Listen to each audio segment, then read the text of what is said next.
Wireless keyboards are becoming the thing, and this is one of the ways to do it.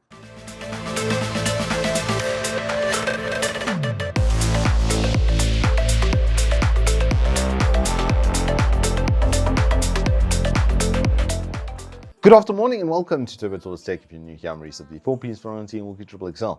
We have the Hermes M4 Hybrid. This is my new favorite suggestion for budget keyboards, especially with 65% layouts, especially now that they've actually included software so that you can modify this and do some macros and stuff on it. And it comes with an extreme amount of space so that as we sort of tend to wear out those, WASDs and everything around it, then you'll have replacement keycaps. You can make it obviously look quite different with that as well. And it's just overall build quality, the battery life, etc. It's kind of knocking everything out of the park, and the price point is just ludicrous for what you actually get over here. So let's start off with what's in the box. So obviously you get a very nice aluminum backed keyboard, you get a braided cable, you get a dongle for the USB for 2.4 gigahertz functionality, you get a nice little keycap puller, and then 16 spare keycaps in different colors from the base ones that are on the platform. The included cable, keycap puller, and the dongle are really nicely finished as well. Nicely braided cable. It is just a USB 2 type A to type C, so you don't have to worry about replacement on it. It is just a little bit molded on the back of the keyboard over here, which we'll show you in a second. But the spare keycaps that come with it, they aren't double shot PBTs or anything uber amazing as far as quality goes, but the font and the general feel of the keycaps is very, very good. So looking around the back of the keyboard, you see that little recess there for the 2.4 gigahertz dongle, which is on the ultra mini type setup. And then next to that, you're going to see the type C input on the further side. And then in the middle, you have a switch, and you'll see that it's Bluetooth, wired, and 2.4 gigahertz modes. So you can switch between all four of those inputs. I say four because it's actually five if I do the correct counting, because you've got three Bluetooth inputs, you've got a 2.4 and then the wired. So you can connect this up to 5 different devices just on the fly. And I've got to say the overall build quality of this keyboard is exceptional. The font has been improved since the previous generation E3s, so that's obviously quite a nice touch over there. The shine through is not exceptional. It doesn't have the most amazing lighting, but it's enough that if you're going to be in the darkness and stuff, it'll be fine. And the overall effect of that lighting, it looks absolutely sublime.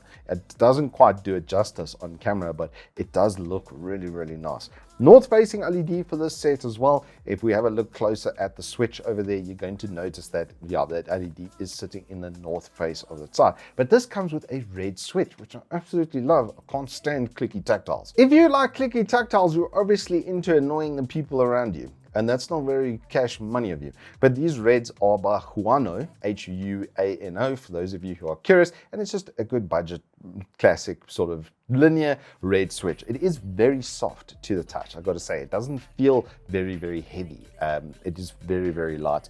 But there is really good bottom out on this keyboard as well from these switches, which I'll do a little sound test in a little while after we go around the back and just have a look at the 4 rubberized corners over there and then the 2 kickstands. And the flat to kickstand it up sort of size, I much preferred it on the kickstands than having it flat. It did feel really nice in that position. And I don't often use something right until I review it, but I literally had to go and clean this up from my fingerprints because I used this from, I would say, sometime on Monday morning until now on Thursday, and I haven't had to charge it even once. It does have a battery indicator in the top left to show it is charging. I haven't seen it go red or any other sort of color because it just didn't run out of battery. This sucker gets 36 hours worth of continuous use. So that's like more than a week at like 5 hours a day. If you think about it like that, it's a full week at 5 hours a day. So if you were to use this on an office or some sort of environment like that, you are going to be able to use it for a considerably long time. And that's thanks to them putting a 3,000 milliamp battery into this unit. And that's on the 2.4 as well. On the Bluetooth, where the polling rate is decreased to 125 from 500, it is going to last just that much longer because it's not polling and updating as often. Now it does 1000 hertz on the wired and 500 on the wireless, and honestly I couldn't tell the difference between the two. There's not going to be, I mean, a huge amount of, you're talking about 1 millisecond versus 2 millisecond input, so it's not something you're really going to feel. I mean, top line professionals for most FPS games and stuff are reacting at about 140 ms, so yeah, 2 ms is not really going to be noticeable. Anybody who says they can notice that, I think they're telling porcupines and whole lies, if I'm being completely honest. And that's a nice segue into an audio test.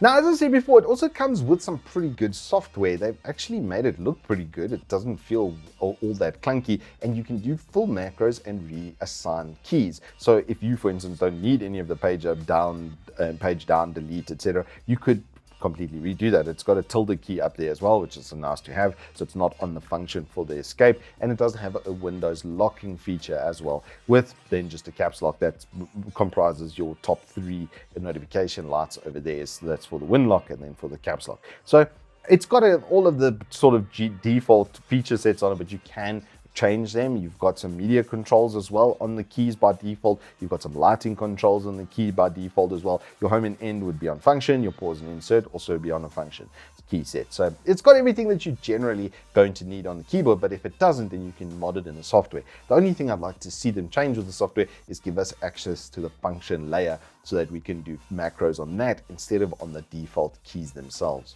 Overall then, for 1,000 Rand, this is like genuinely one of the best products I've ever tested from Gamdias. And this new aluminium backplate, giving it this polished sort of finish and feel, and a very neat looking with a simple kind of customization here in the middle to make sure it looks like a Gamdias type of design and not someone else's, is absolutely perfect. There's genuinely, physically, nothing wrong with this keyboard. There's nothing I would really change. It feels fantastic. I much prefer the reds to the blues. The blues are just for people that like to annoy their colleagues, really, and make clicky noises next to them and just drive them somewhat insane. Overall, it's amazing at the price point. It's absolutely incredible. And this is going to be my suggestion for best budget buy so far for this year, once we get to the T3 awards at the end of the year. This is the front runner now. So far, this is a great way to start off the year with a budget keyboard review. I absolutely love it. Gamdias, congratulations. You've made like one of my new favorite products. I actually want to get one of these for the test bench because it'll be so easy to switch between like different machines that have Bluetooth receivers or that don't, and now just plug in a 2.4 gigahertz dongle and I'm A for away. The fact that I can store it in the keyboard is really, really nice as well. The kickstands are perfect. The rubberizing around it is perfect. There's really nothing that they need to change. They just need to actually update the software and give us a little bit more functionality, and this thing is just going to clean up at the races. Could do a double shot PVT keycap. It's probably going to increase the price point somewhat, but the base platform of what you have here is absolutely exceptional. Anywho, that's all I have for you on the Hermes M4 Hybrid. If you have enjoyed this review, please hit us up with a like and subscribe, and I will see you on the flip side.